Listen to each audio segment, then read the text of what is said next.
hospitalario, no importa el nivel de complejidad, sea de segundo nivel, sea una clínica, sea de tercer nivel, incluso sea de cuarto nivel,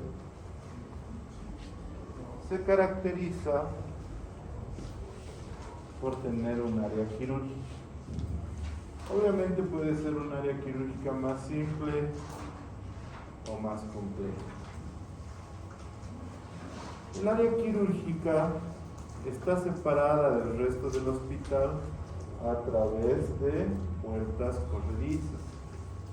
Una puerta que permite el acceso a por ejemplo, a los pacientes, y una puerta externa que permite el acceso al personal médico.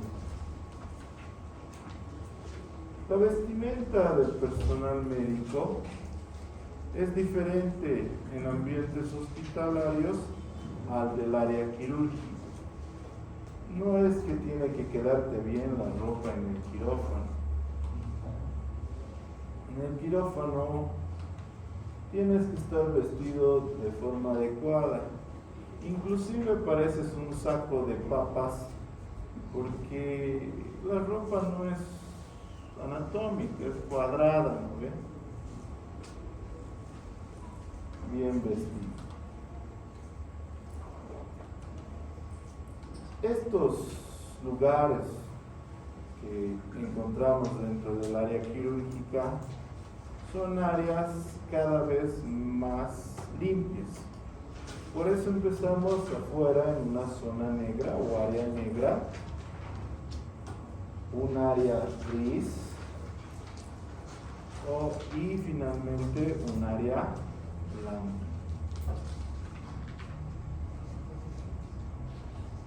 Dentro de todo el área quirúrgica tiene todas estas dependencias, desde pasillos, lavabos, salas de quirófano, depósito de materiales, sala de ropería, sala de esterilización, salas anexas, salas administrativas.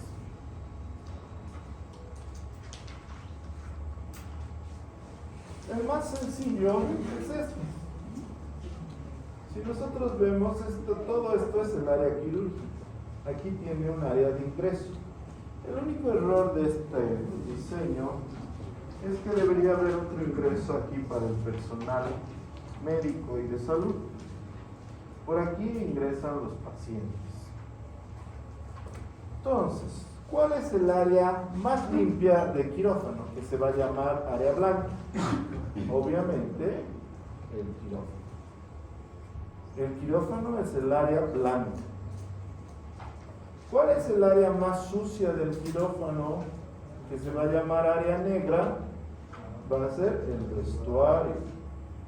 Porque ahí llegan los médicos, personal de salud. Y de ahí salen a las áreas grises. El resto de las áreas se denominan áreas grises. Esta es el área negra, que es los vestidores. Se caracteriza porque tienen casilleros, donde te cambias tu ropa. ¿Ven? Llegas con una ropa cualquiera, llegas al vestidor y te cambias la ropa. ¿Qué te pones?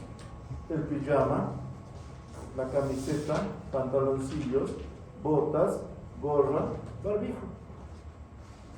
Y del área negra recién puedes salir al área gris. Depende de la complejidad,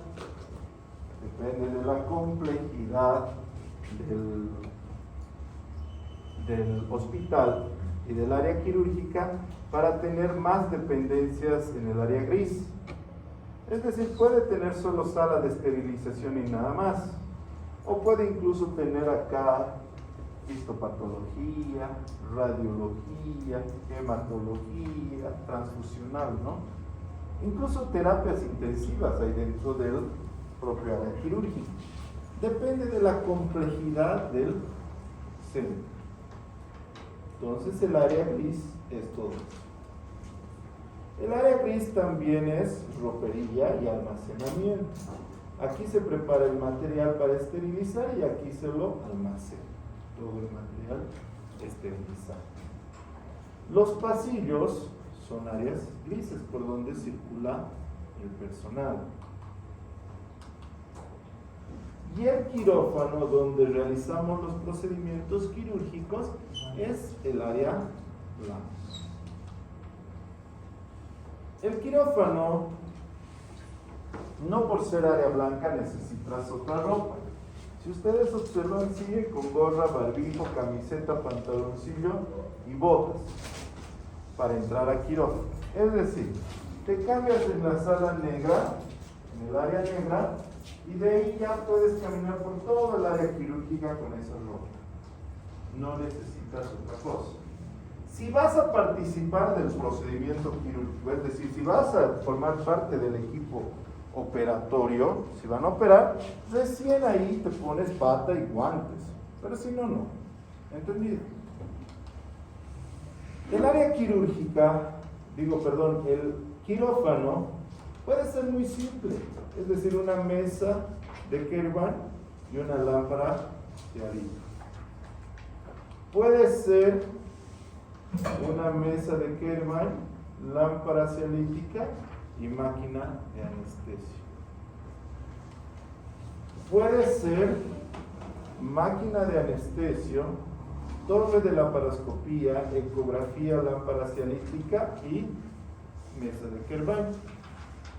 O incluso puede ser más complejo y tener todo. Depende de la complejidad de la institución.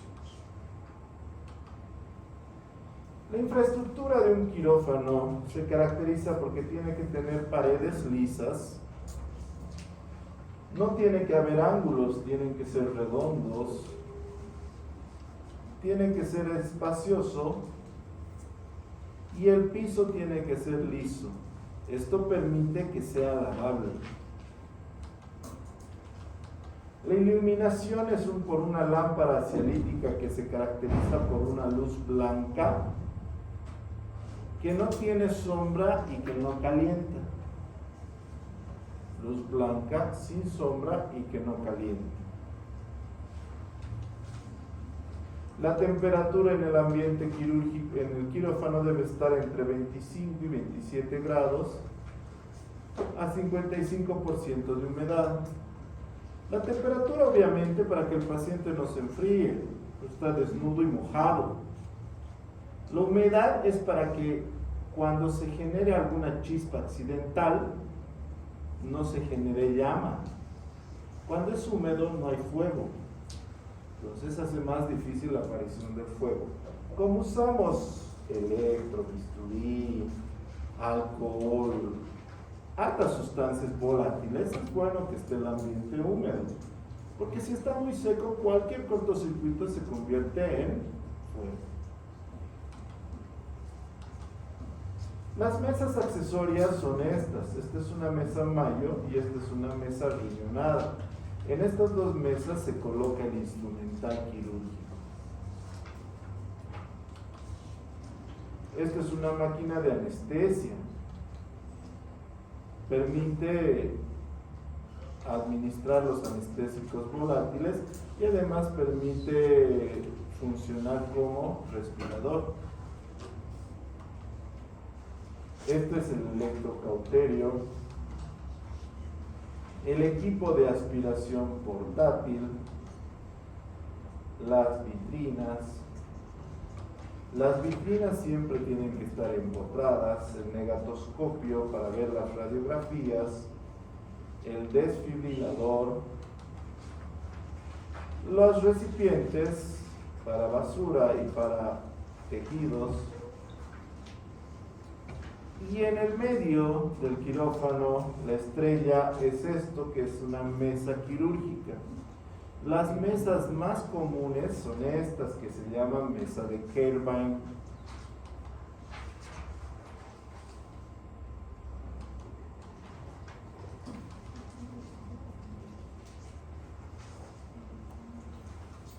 ¿Cómo se define una cirugía? La cirugía es una rama de la medicina que busca curar o corregir alguna enfermedad mediante la intervención quirúrgica. El principal responsable es el cirujano, que es una persona que ha estudiado medicina, ha hecho especialidad en cirugía y tiene bastantes años de experiencia. Es el principal responsable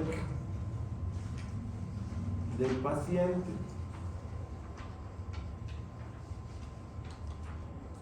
Le ayudan un primer, segundo y a veces hay un tercer ayudante. El primer ayudante también es un cirujano de menos experiencia. Tiene capacidad para terminar el procedimiento en caso de que le pase algo al cirujano.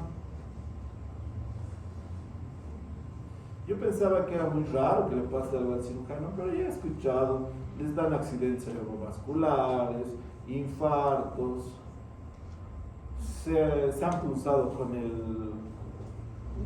más o menos como un bisturí accidentalmente. Entonces el ayudante tiene que tener las capacidades para terminar la cirugía. El segundo ayudante normalmente es un residente de cirugía.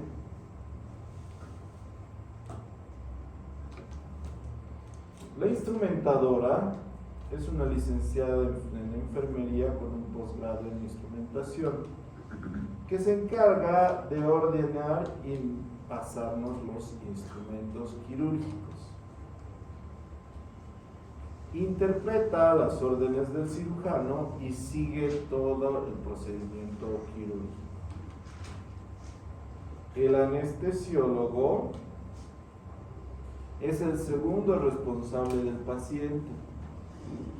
Se encarga de administrar los medicamentos y controlar los signos vitales durante el acto operatorio. Tiene un ayudante que normalmente es un residente de anestesiología para administrar los medicamentos. Finalmente está el circulante, que es un técnico en enfermería que nos pasa todos los utensilios y conoce el quirófano donde está todo.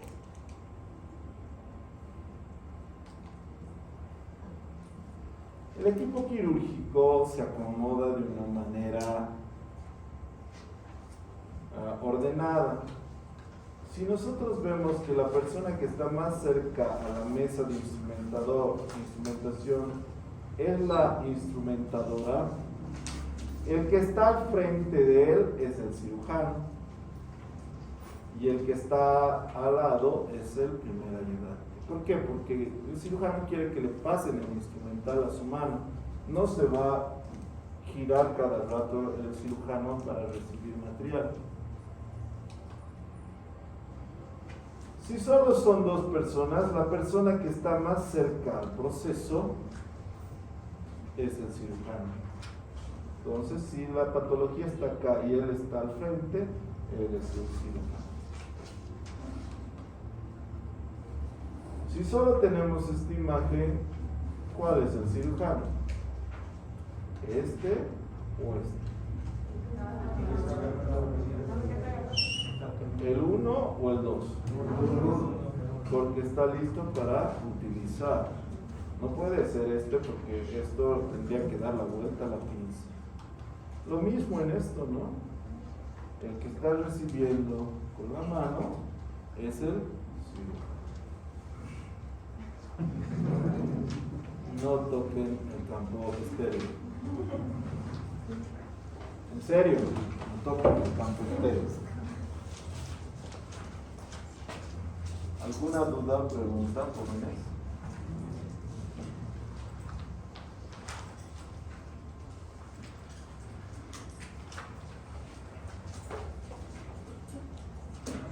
El tema de instrumentación Es un tema transversal y un poco árido de aprender en una sola vez. Es un conocimiento que se tiene que ir sumando de poco en poco. Es memorístico el tema de instrumentación. Entonces tienes que aprender de memoria. Nosotros enseñamos los materiales de uso de cirugía general.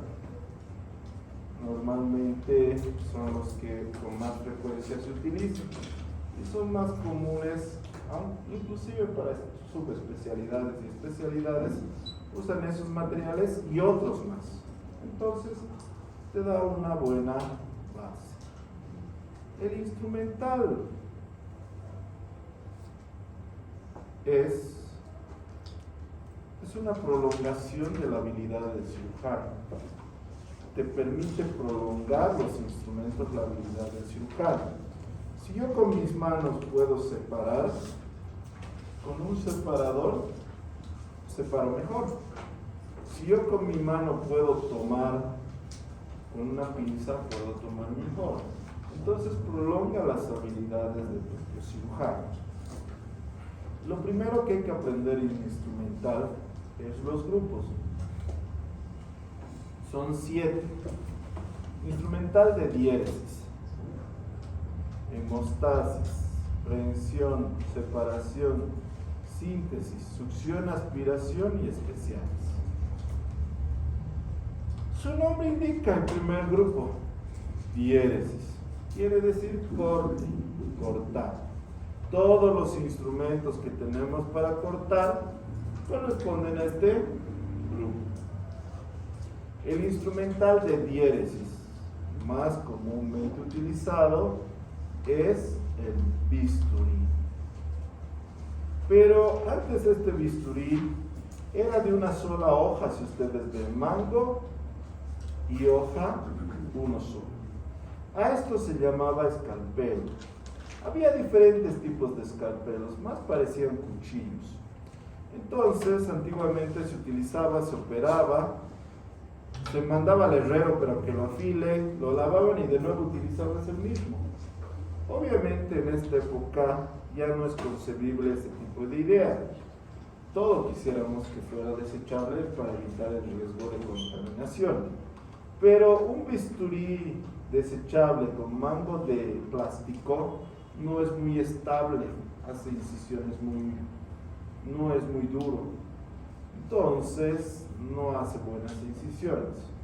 Optamos por tener bisturís de mango metálico reutilizable y hojas desechables. Este es el mango de bisturí.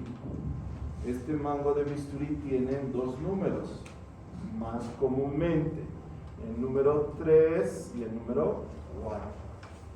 Si ven, no es mucho la diferencia, pero los mangos son en relación al número de hojas que usan. Son los únicos mangos que hay, el 3 y el 4, son los más comunes, pero no son los únicos. Existen el 4L, que quiere decir 4 large, 4 largo, que son un poco más largos, 3 largo y el 7. Obviamente, el 4L y el 4 utilizan las mismas hojas. El 3, el 3L y el 7 utilizan las mismas hojas. ¿Cuáles son estas hojas? Bueno, si nosotros vemos, de las hojas 10 a la 15 son para el mango número 3. De las hojas 18 al número 24 son para el mango número 4. Entonces, estas hojas no le dan al mango número 4, no se puede calzar. Y estas hojas no le dan al mango número 3. Yo no veo la necesidad, es decir, la diferencia de tamaño del mango número 3 o número 4 es ínfima, despreciable. No sé la necesidad. Debería ser un mango de bisturí único y hacer cada las hojas. Porque Yo tomando un bisturí no voy a decir, me he confundido y he tomado la hoja número equivocada, ¿no? No hay lógica. Es por esa razón, no veo innecesario tener dos mangos, pero es buena excusa para venderte dos mangos, ¿no? Las hojas sí son de importancia, al menos algunas. Por ejemplo, la hoja número 11, que va a corresponder a qué mango, al número 3, es la hoja más aguda que tenemos. Es decir, con esta es la incisión más pequeña y de mayor precisión que puedes hacer. Con esta hoja.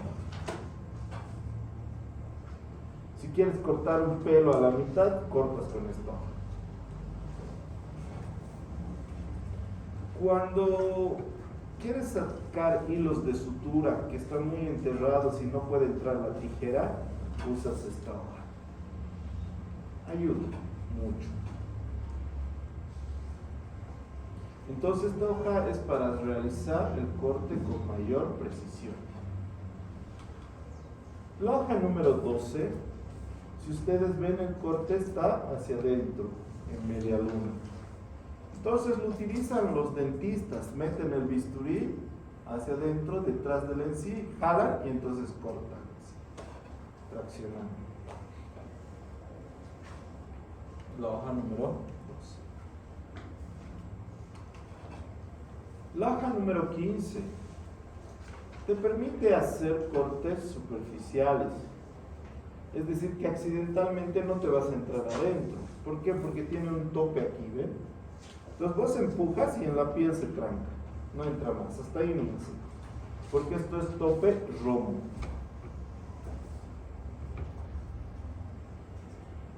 Entonces normalmente lo usamos para cortes superficiales en cirugía plástica.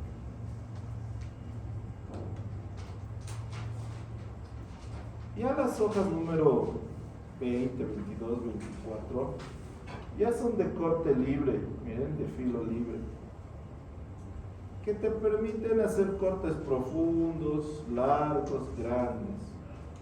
Si ustedes ven, la mayoría de las hojas del bisturí número 4 son muy parecidas, solamente es el tamaño. Unas son más grandes, otras son más pequeñas, pero siguen siendo para cortes más largos, más grandes y más profundos.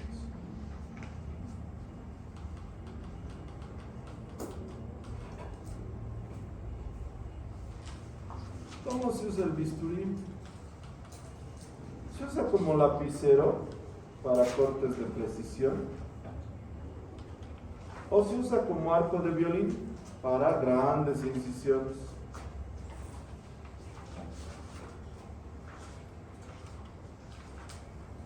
Lamentablemente el bisturí frío solamente corta, no coagula, no hace nada más.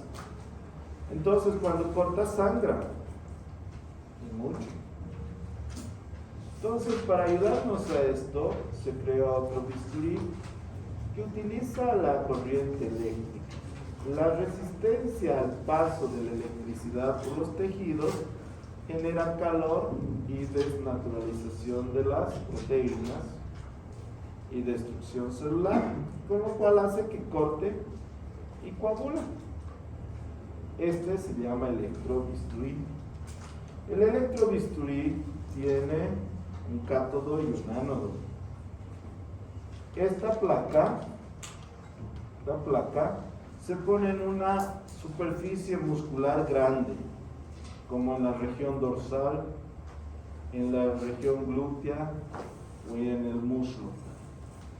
No se pone en otro lado, porque si se pone en grupos musculares muy pequeños, crea mal contacto y hace que el paciente se pueda quemar.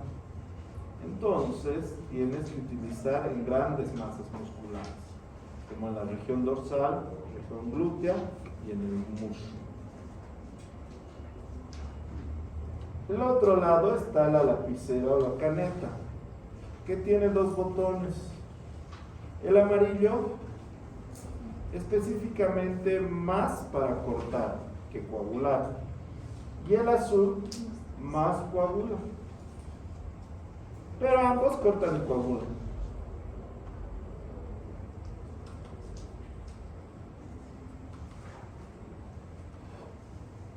En este mismo sistema del electrobisturí se ha usado, por ejemplo, que el cátodo y el ánodo estén en la punta del bisturí, y es un bisturí bipolar. Entonces agarras el tejido, lo levantas y lo coagulas. No necesitas la placa. El monopolar, que nosotros usamos normalmente, y el spray, si ustedes ven, está coagulando, porque esto no está cortando, solo coagula, pero sin contacto con la piel. Porque a veces cuando coagulas, se pega a la caracha, sacas y de nuevo está sangrando.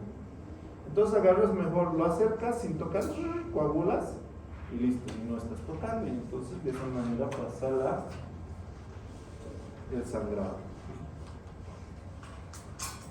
Estos son bisturís bipolares, son como pinzas.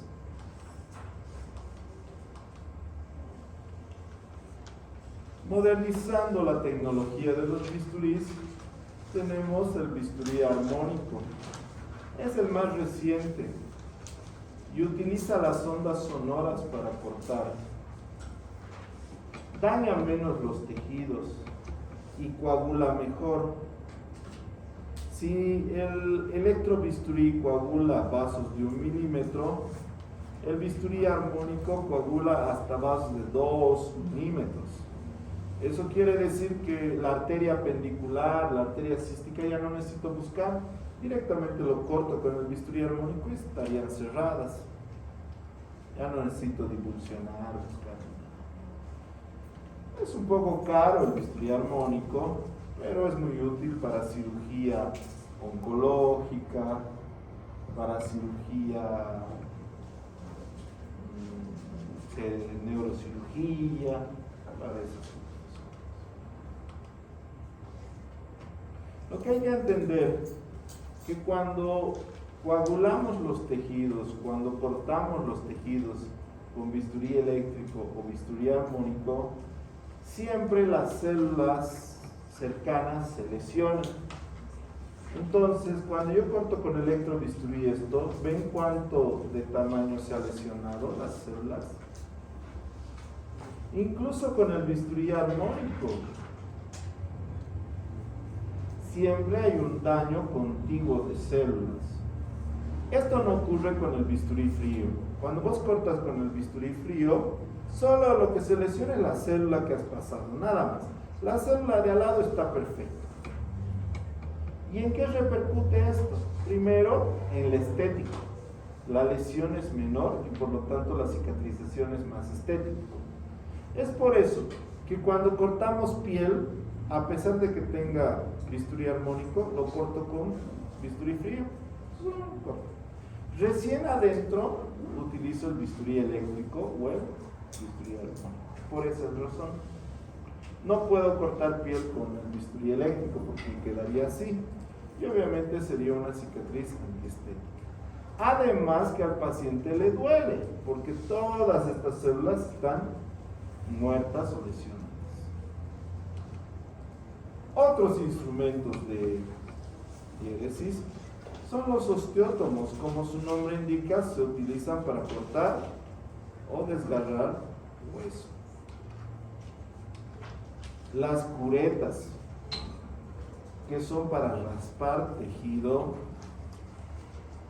como del endometrio. Las sierras o taladros quirúrgicos que nos permiten acceder a la bóveda craneana, al tórax, donde hay estructuras óseas que podemos atravesarlas.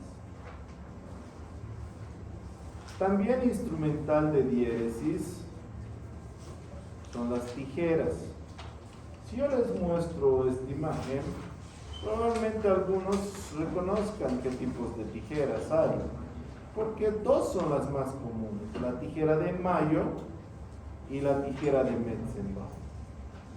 Pero es importante que reconozcan las tijeras. La tijera de Mayo es una tijera maciza, que hay una relación de la mandíbula, este tamaño, 2 veces a 1 con la rama.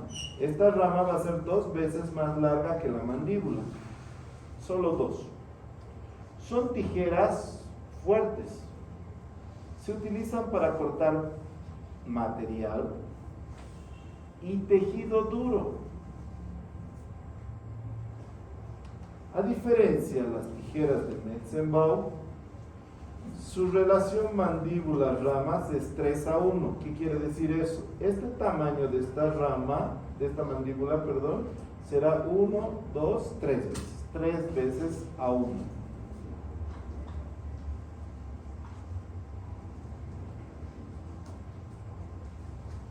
Se utiliza solo para cortar tejido delicado. No se puede cortar otro tipo de tejido con esto. Se descalibra y ya no sirve. Ahora bien, ya pueden ver cuál es Metzenbauer y cuál es Mayo, ¿verdad? Entonces, las tijeras, aparte de tener el nombre Mayo, Metzenbauer, pueden ser rectas o curvas. Rectas o curvas. Entonces hay Mayo recta, Mayo curva, Metzenbauer recta, Metzenbauer curva.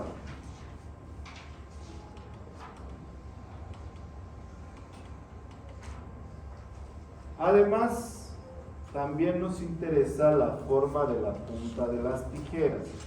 Puede ser punta roma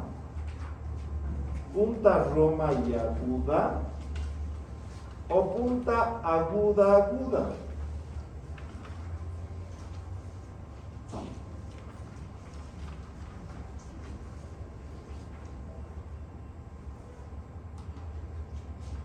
Hay tijeras que son puntas agudas, como la tijera de iris.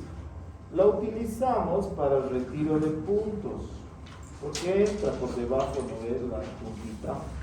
A pesar de que es una tijera de oftalmología, está muy utilizada y siempre la van a ver en medicina y cirugía general.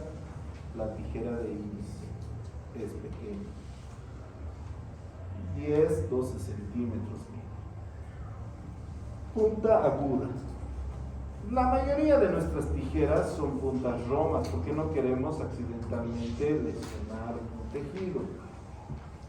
Las tijeras para retiro de puntos, también tenemos la tijera de Spencer, miren cómo es un sacabocado, y la tijera de Litauer. Entonces, para el retiro de puntos tenemos la tijera de iris, la tijera de Spencer y la tijera de Litauer. Hay tijeras modificadas, miren, esta rama tiene como una bola aquí adentro. Esta tijera se llama tijera de Lister y se utiliza para cortar material, gasas, algodón, apósitos, cortamos.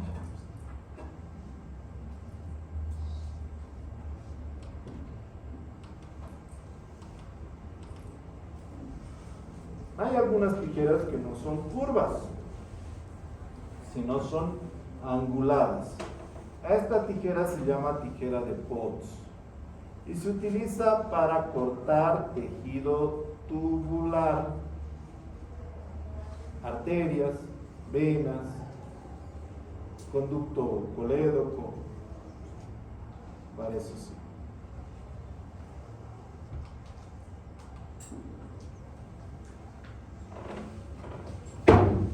¿Dudas? Un descanso de 5 minutos.